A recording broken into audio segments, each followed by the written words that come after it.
This is the great and powerful Trixie, and you're here at the great and powerful Brony Clubhouse. Watch in awe. Hey there, everybody. Thank you for joining us once again. My name is Spencer. And I'm Sessa, and you're watching the Brony Clubhouse. Now today, the Clubhouse would like to share their thoughts on Season 3 of My Little Pony, Friendship is Magic. I also got a chance to sit down with Karen Padilla, the con-chair of Equestria LA, but first, here's My Little Pony history with Cayci. Hi, I'm Cayci, and welcome to Part 2 of My Little Pony history on Princess Ponies.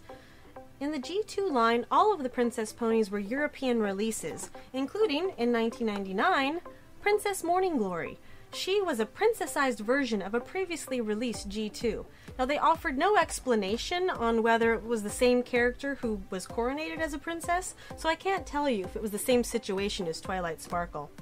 That same set included one of my favorites, Princess Crystal. She came with a fun crystal ball and a cute little wizard hat. Now, I bought this one in Salzburg, Austria, and this one in Paris, France, because I just thought it was cool to have My Little Pony in different languages on the packages.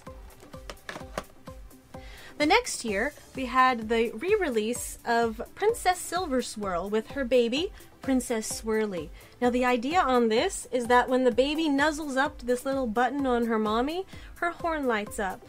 Aww. In 2001, we had yet more princess ponies with Princess Sapphire, who also came with Princess Fuchsia. Now, the G2 line couldn't quite get enough of royalty in that they also had lady ponies and Her Majesty ponies and even a prince pony. The G3 line, however, had a collaboration between Hasbro and Disney in that there were princess ponies you could buy at the Disney theme park in Florida in Disney World, including Minty as Ariel, Sparkleworks as Aurora, Kimono as Belle, and Pinkie Pie as Cinderella. By 2006, the theme for the year was Crystal Princess. And now I'm going to read from the back of G3 Rarities box to give you an idea of what Hasbro was going for there. A royal celebration is in order because the ponies have discovered that they are all real princesses. The fairy tale has come true for everyone. Now, Hasbro, I feel the need to point out that if everyone is a princess, then no one is special. Just saying. Now, the plot of Princess Promenade involved Spike, voiced by Brian Drummond, turning Wisteria, voiced by Tabitha St. Germain, into a princess, and then she felt bad, so she made everyone into princesses. Really, I can't roll my eyes enough at that one. The plot of The Runaway Rainbow involved that same G3 rarity you just saw being groomed to be the Rainbow Princess. So really, 2006 to 2007 was all princesses all the time. Now can you see why I think that having only 4 G4 princesses is a massive show of restraint on Hasbro's part? This has been My Little Pony history for the Brony Clubhouse. Hey there, everybody. Thank you for joining us today for our first season in review, where we'll be talking about our favorite moments and our not-so-favorite moments of the entire season of My Little Pony. Now, this one is for Season 3. With us today, we have Karen, we have Justin, we have Kevin, we have Tyler, and Cayci. Now, who wants to start us off? Oh, I will. Go for it. I'll say that I think the music this season was a highlight for me. There were some fantastic songs, and while Raisin Barn, Racist Barn, whatever you want to call it. It's not particularly my favorite style of music, but dang, does that thing get stuck in my head all the time. Backseat. Or that one too. So props to Daniel Ingram for his work this season. That was definitely a highlight for me. On the negative, I cannot appreciate the character development or lack thereof for Spike. He was just all over the map. I have no idea what's going on there. That was really a serious detriment for me. Yeah, I liked kind of the parts when he was trying to be the gentleman thing during Spike at Your Service. I think I'm one of the few people who doesn't hate that episode. Yeah, But I totally agree that he was all over the place. Like Spencer said it during our review, it was just like, you know, he turned into a bumbling fool. And it was really out of nowhere. And that was really weird for Spike. It would have been a really great season if it wasn't for that. Well, like, personally, I didn't Throw him understand under the how like he could be like a total like moron with Applejack, but then he's like perfect with Twilight. I did not understand that at all. Like you see him doing housework with Twilight all the time, and you know, then all of a sudden Applejack like, oh god, new person, what? No, I'm not buying it. Then he's expected to bake a cake. Like what? I'm pretty sure like And then done that before. in later seasons, he's planning on baking a cake, the jewel cake, right? In that season, or that he never got to make it though. But he thought he could. He made batter though, which is something. It's like it's better than putting a mop on the ceiling. It wasn't all over the place. If I something to say about the music though, one downside overall about the music is there just was not enough of it. Personally, it was like the last episode. two. Yeah, exactly. There were I think 2 songs in season 3. I don't remember And then- exactly what it is. I just What, there were looked more? at There it. was the opener had what, 2 songs? Yeah. Oh, okay. No, the opener had 3 songs because one of them was like the reprise of the original song. And the Bab Seed. Bab song. Seed, and then Raisin Barn. Raisin Barn. It's Raise Raise This This Barn. Barn. And then there was just a sparse nothing for a long time. And then finally, bam, 7 songs out of nowhere, which is great. I loved those songs. It was, maybe they were trying to save the best for last for the last episode. Succeeded with that. Yeah. Well, they did a great were job so on those many good songs. So, songs. I mean, I think overall the music was great for season 3. There were still plenty of songs, but maybe spread out a little more would have been better. But Applejack got her song. Applejack did get Highlight. that song. Yeah, that was good. Finally got the one. Well, a lot of people got like their own songs because there's Celestia and then there's and Applejack, so main characters, and I guess I call Celestia main character because I like her, but I think she they is. got I their think songs, she is. and I really enjoyed that. She is the best princess. I've been waiting forever for her to sing. And Spike sang. And Spike First sang, you're time. right. Oh, Yes. yeah, that was cool. He sang Like, words. in the opening too. So yeah. Yeah, I was going to touch on that. Is that speaking of the music, it was really fun that there was a lot of firsts when it came to singing. We had Spike in the first episode. We had Applejack during the Apple Family reunion. And then we had Celestia in the season finale. That was a really big, oh wow, that's amazing. I love that more people are getting singing roles in this one. I'm waiting for the Big Mac solo. If that ever happens. That has to happen now. No, Big Mac's gonna have like that one dubstep song. He's just gonna be like, "Yep." Ladies and gentlemen, DJ Garnica. Another thing I want to touch on is I feel like the animation really stepped up their game with this season. Like that was what I personally noticed. I was just like, "Oh, that hair flipped up," and just like, yeah. And then I kept seeing that all the way through the season, and I was just like, "Yeah, There was a lot of varied visual elements this season. Yeah. So Like I thought, bringing in they the were trying little CGI. different things. like with the Timberwolves." Yeah.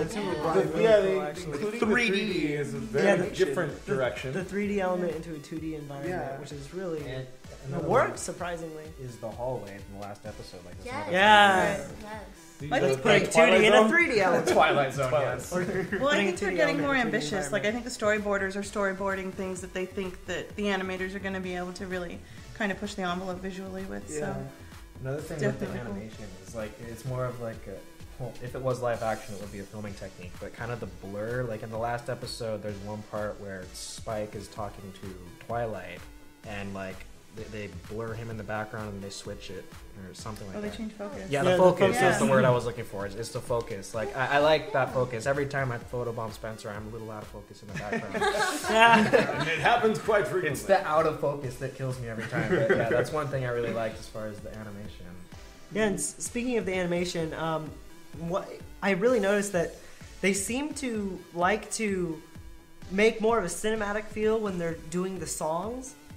Like I noticed that a lot in the season finale, where the sad Twilight song with the piano that you really like. I love that so Yeah, much. that one I'm a sucker for piano. like What if can you I say? if you start that song and then you end the song. That animation right there in general was like, way, like, I have no idea what they tried to do there, but it was so much more cinematic rather than like the rest of the show seems. You know, they added certain elements to it that just, I don't know, like if you took that out, you know, of itself, or that just that segment out, it would feel like it was, you know, a whole different set of animators maybe, or a whole, you know, just another perspective on it. It was so different than what we've seen in the show that it was a really cool and new spin on the animation style that they've been doing. And I thought, I don't know, I give them props for that. I really liked where they went with those. I think it was multiple songs too, but I really noticed it on the Sad Twilight song. Yeah, just high marks to the animation for this season, because as with any cartoon or any new series of the sort, they're always going to try to play it safe the first time around. As I think you touched on that, they're always trying to play it safe. But as they're getting the attention, people are receiving it very well. They're going, we got to try something new. Let's take some bold risks. And it's working. And so, in a sense, I'm really excited to see how far they can push the envelope for season 4. You know, whether it's introducing a lot of new characters, or developing a character's personality in a whole new direction, and the animation will reflect on that too.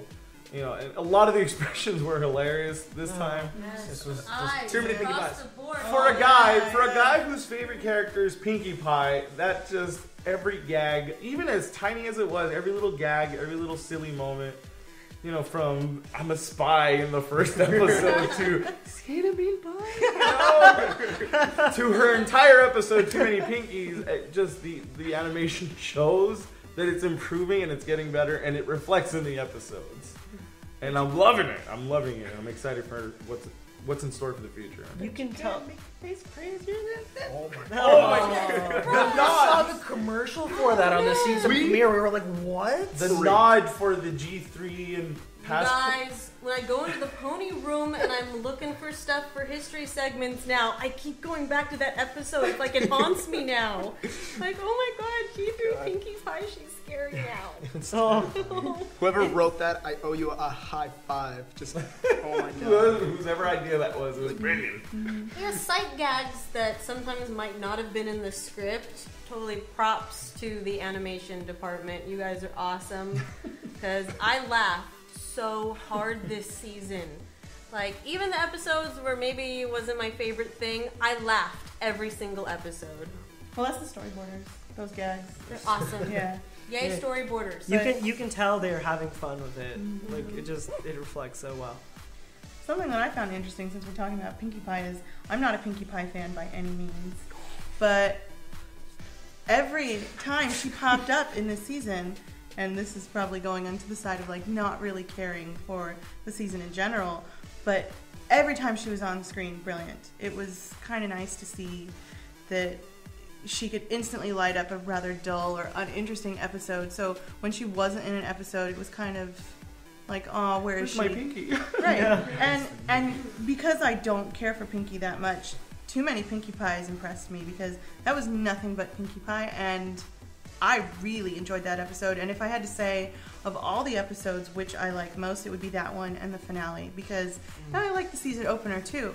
But that's about it. I couldn't say like, oh yeah, I love this episode or that episode. It's like those 3, and then the rest. The other 10 episodes, I don't know. Not that great. Wasn't really feeling it. And for me, as one of the things that I enjoy the most of My Little Pony, is probably one of the biggest things that attracted me to it in the first place, and it still surprises the heck out of me, and it still marvels me, is the voiceover work that goes into these episodes. And again, just like the animation, they're trying new things. They you know, the directors are telling them to try new things. You know, they're telling them just let's just go all out, just go crazy with it, just have fun with it, and it shows. Between, you know, the singing, or just the expressions that they make, or just the dialogues and the jokes, the voice work is fantastic. I mean, John Delancey returned for this season, which I'm very happy about. He came back, and it's like he never left. he came back and he jumped into that character like, all right, let's go to town with Discord. I realize it's not even him like voice acting; it's just his regular talking. I know. It really That's how it is. actually sounds. It's just the acting part of it just really shines this one. You know, there's a lot of emotions. There's the happy moments, there's the not so happy, there's the angry moments, there's the sadder moments, and they all delivered on such a high note of just amazing. I can't even put it into words. It's so good. I love it so much. Tabitha St. Germain and Nicole Oliver for the little bit of time that they were shown, because Rarity didn't get a lot of screen time for whatever reason. Yeah, I'm missing You know? her. Yeah. Where she's growing on me as a character lately, and she was nothing. She was barely there. That's why I didn't like this season. No Rarity, and she's my favorite. So. I mean, she got all of season 2, but really we're missing. No, she got like 2 episodes. She got a lot of season 2. There's 25 episodes in season 2. Still. She should have gotten her one. Everybody gets one. Season 2 was like the Rarity Instead of like season. That's 3 where she Spike grew on me. episodes. Yeah, like cut a Spike or Cutie Mark Crusader episode. Give Rarity something. Yeah. Except Apple Bloom, because Apple Bloom. She's Michelle, adorable. Love her. I mean, I like Some some of of Rarity's Rarity's comments this season were really witty. Like during one of the episodes, like, "Oh, wherever did you come up with that script or that interesting script?" That was I like that. But some of her lines are witty, but I don't know. I kind of feel like it was Pinkie Pie. She just kind of popped in for some episodes, and then that was Rarity for the season. Now, as much as we all love the animation, we love the music, we love the voiceover, one thing that just really just kind of it pulled me back, and I think it's the weakest point of the season because it was so short is the writing. The writing really suffered this time around.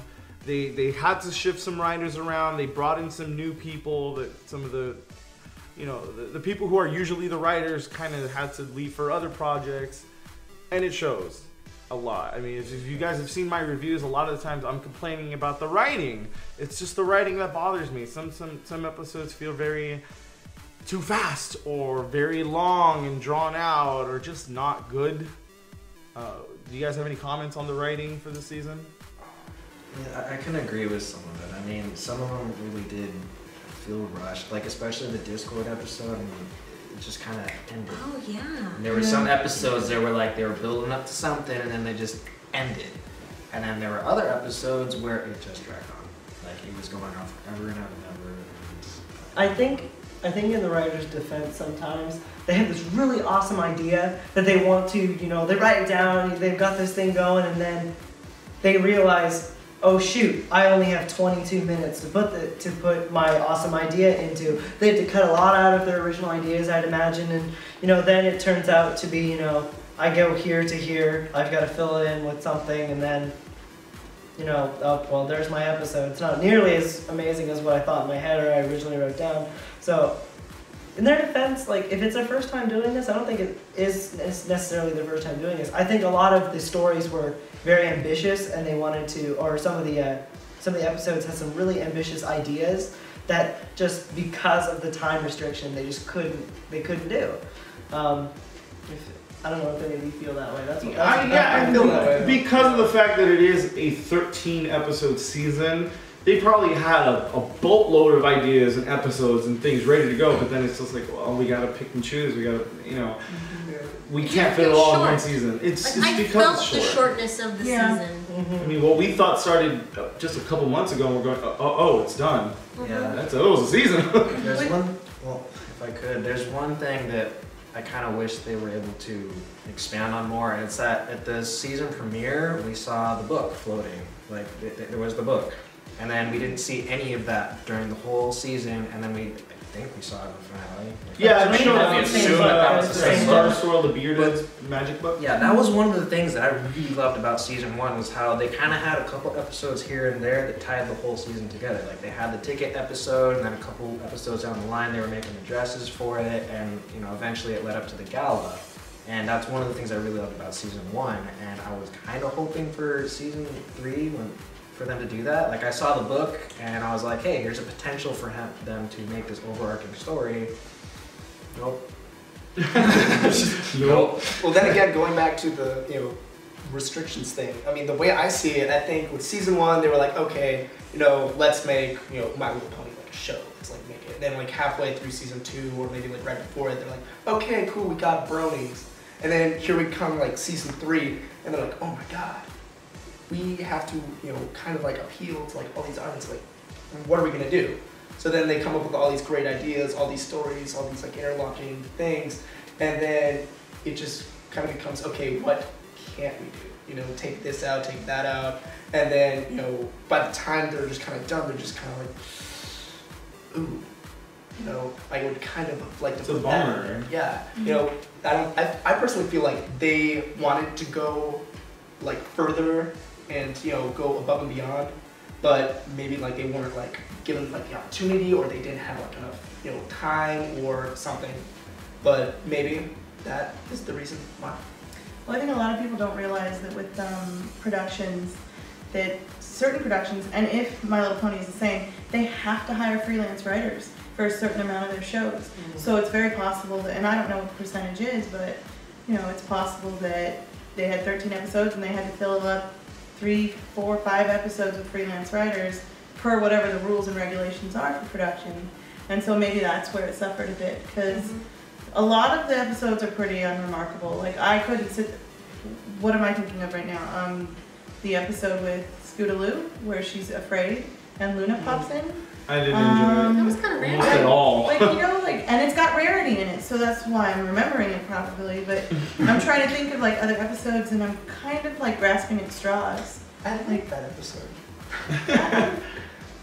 It's another one of Rainbow Dash being another jerk. I kind of felt like that was like Scootaloo, like, getting like the backstory on Scootaloo, giving Scootaloo her episode. It was nice to give her an episode. It really was. And then like, I kind of felt like Luna was the bonus, like, oh sweet, we get a Scootaloo episode, oh my god, we got, Luna thrown in there too. I thought it was a cool episode. Except we learned nothing about either of those characters. It's true. You don't know anything about Scootaloo. Who cares? More Scootaloo, more Luna. Anything about Luna's backstory either, so I was just... We learned that she, watches over the dreams, so not necessarily backstory, but, kind of what she's doing now. I'll give you, we knew one thing. They kind of pulled that To touch on characters, and I don't know how you guys will react to this one, but I know how I feel about it.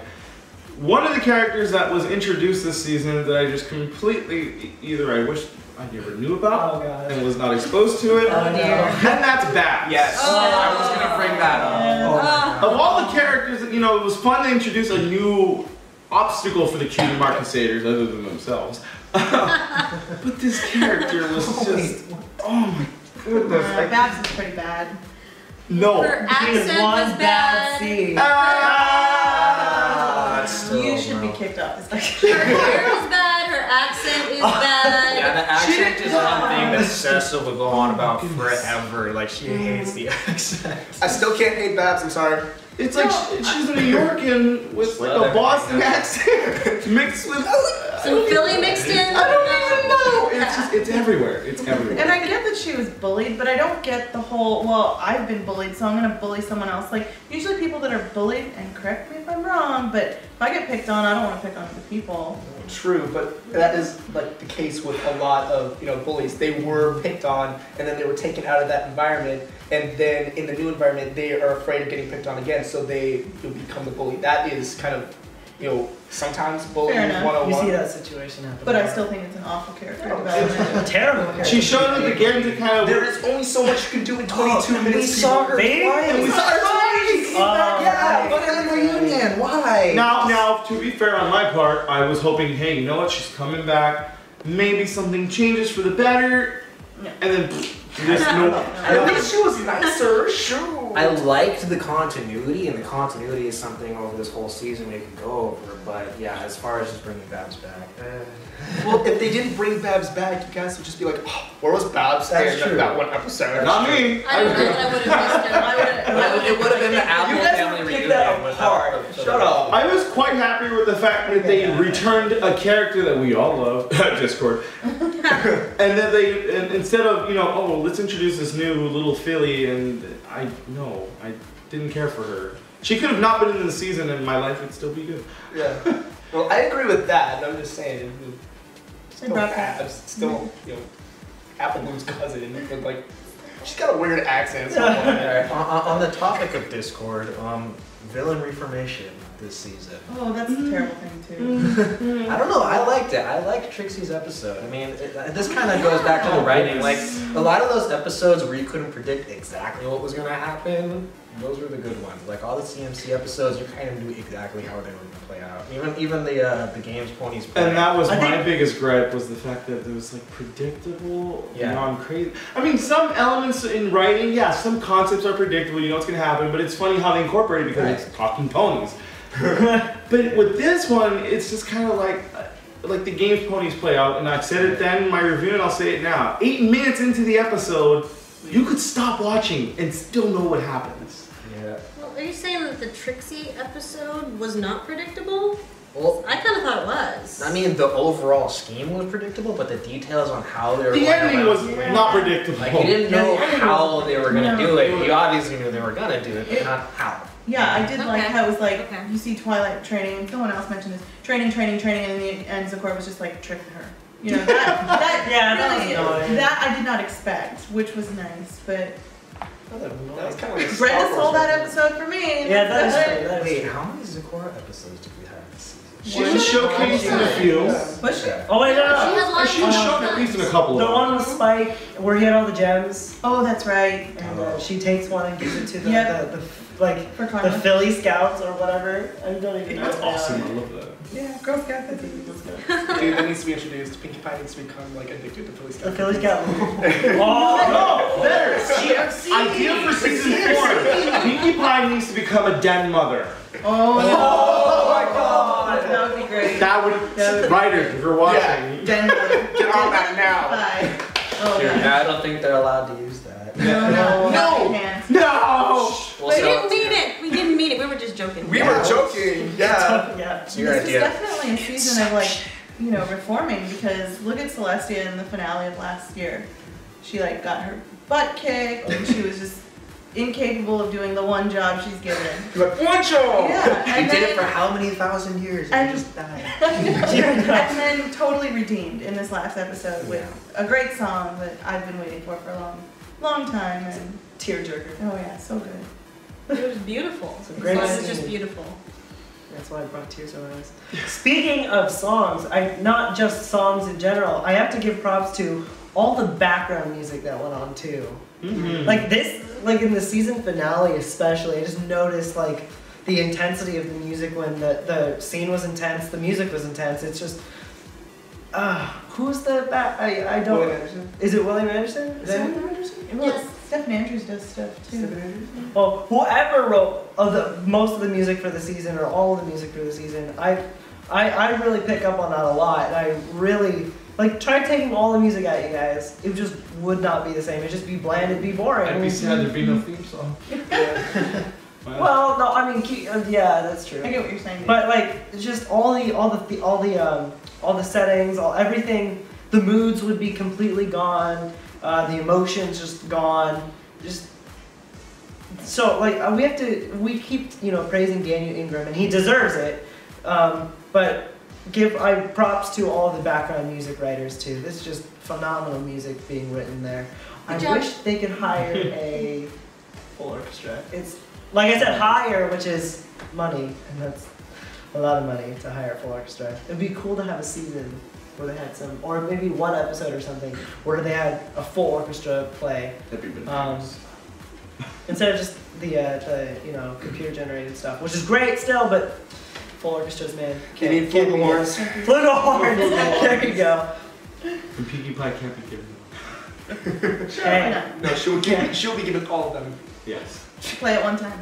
All of them With at her once. tuba and her drum and her accordion and her cymbals and what else did she play in that episode? Everything. Yeah. Harmonica. That's no magic. That's just Pinkie Pie playing all those instruments With at her once. arm and her arm and her arm. See, now I'm talking about season 2. Which is season 2. Ah, you told me. Oh. Anyways. Oh, that is season 2 now. Yeah, that's cool. One thing that was missing from this season was the letters to Celestia at the end. Oh my god, you're right!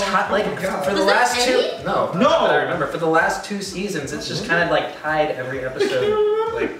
It's just tied a knot at the end of every episode. It She's was a good saved it. ending. Wait, doesn't Empire. Spike write her a letter? I don't know. Maybe. In which episode? It's so unremarkable. In most episodes, there's. I mean, I don't even remember. When he's helping Applejack. In the Applejack episode. Doesn't he? Right? Yeah. I'm pretty sure there's Because one. isn't Spike still learning? But hey, Twilight saved an empire and, you know, Well, yeah, she doesn't have to write any King more letters, Sombrero. right? Yeah, so therefore. King Sombrero. You beat King Sombrero, therefore no more letters. Spike, you still write letters. Except Spike, the one who got the heart gem thingy in the first place. Because of Like, Twilight's The sacrifice. crystal heart. Oh, soul. The crystal heart, there it is. Yeah, but well, he took 2 plus eggs a day. Oh, He has to write letters still. But he's the R2D2, right? So he saves the day but never gets the recognition. That's right, yeah. Exactly. Now I'm sad Thought for that R2. way. Now I'm really sad for R2. R2 best pony. And okay, but going back So to did you season get on 1, he Twilight. plays the R2D2 character in their little Star Wars reenactment. You ever notice that? Yeah. Oh, man. You guys are so blunt. That happened. Gotta go back and watch them now. And I was like, wait, where? You can expect a future review on My Little Pony Star Wars. I like playing Star Wars. You guys are all on the couch with me, Karen, like, see? I told you! Oh, man. Now, do we have any final thoughts and comments? I got one. What do you, compare, you know, the actual season 3 to your expectations of season 3. Did it need it? Did it not, you know, get up to par? Or did it Episodes did. precede it? Certain episodes. Not as a The whole. season as a whole, no. Like, there are 3 really good episodes, I thought, and then a couple that I hate. Actually, not hate, it's a strong word for me, but a couple I really didn't like, and then everything else just kind of fell in the middle. It's just, meh. Like, there were, again, 3 episodes I really liked, and everything else was just leagues below. I didn't have a whole lot of expectations, so I can't say that it met them. I just sort of looked at it with an open mind, so I'm good. As a My Little Pony fan, I'm not a brony. I'm okay with the season as a whole. I guess as a brony, it's a little disappointing. Some of the things that went on. You know, if you're a fan of Derpy, and if you're a fan of Derpy Wildfire, I and love if you're a Derpy. fan of a lot of other things, it just didn't happen. But Well, okay, so I kind of went into season 3 having high hopes, and I think, well, I don't know if a lot of people like the season opener. I actually like the season opener. It was really nice. The songs were really cool. And then into the season, it kind of died down a little bit. And I think the season finale redeemed the season for me. With a good opener and a good closer and some decent episodes in the middle. Overall, I thought it was a good season. It actually met my expectations pretty well.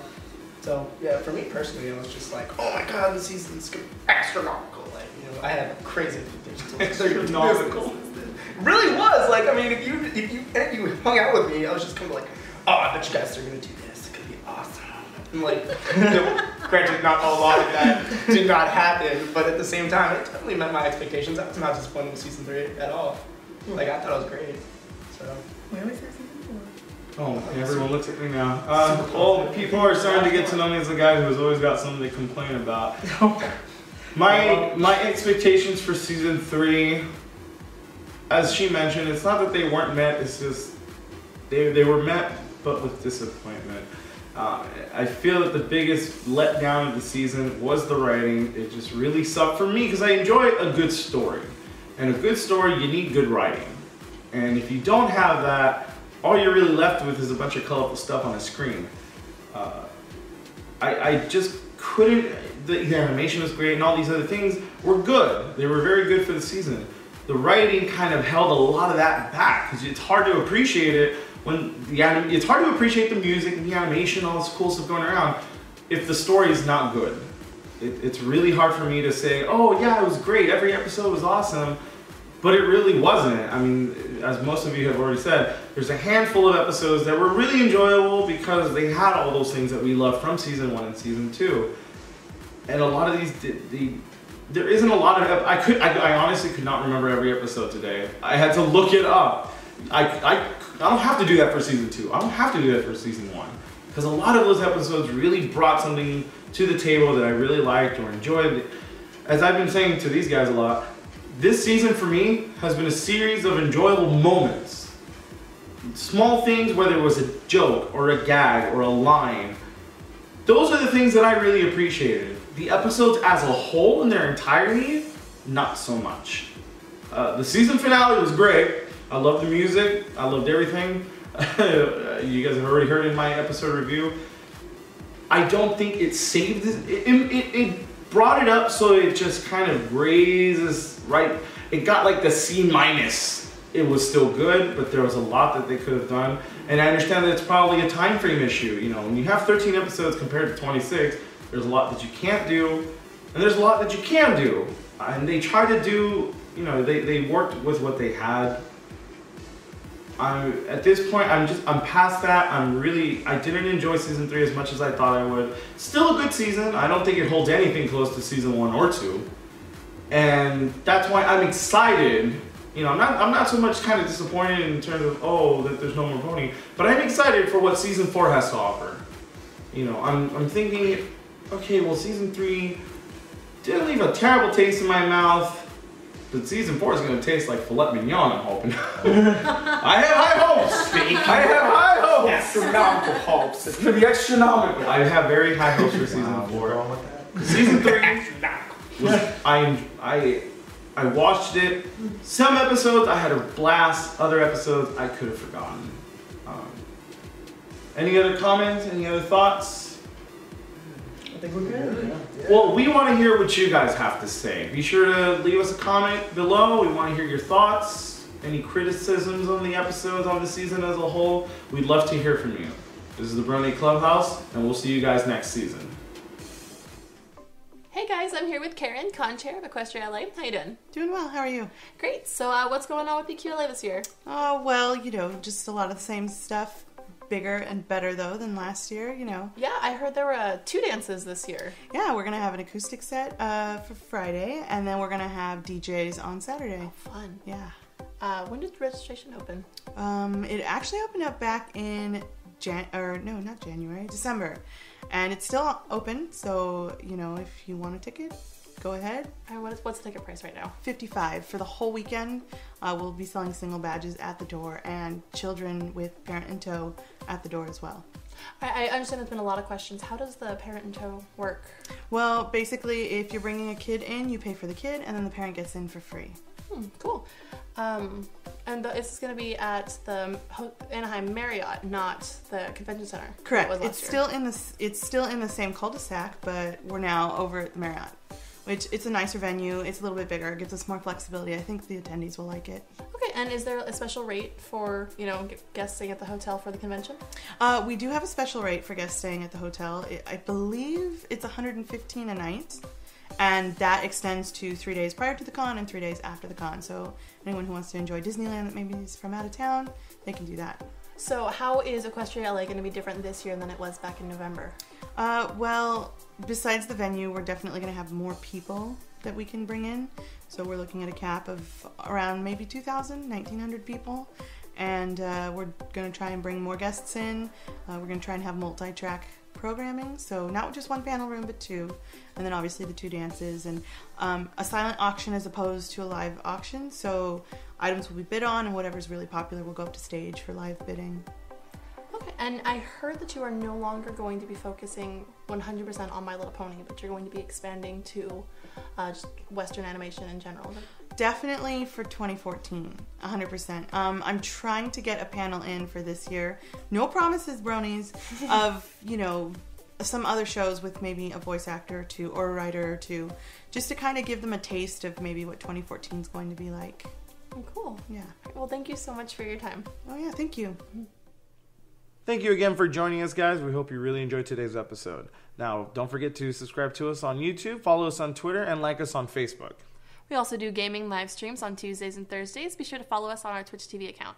This is the Brony Clubhouse, and we'll see you guys next time.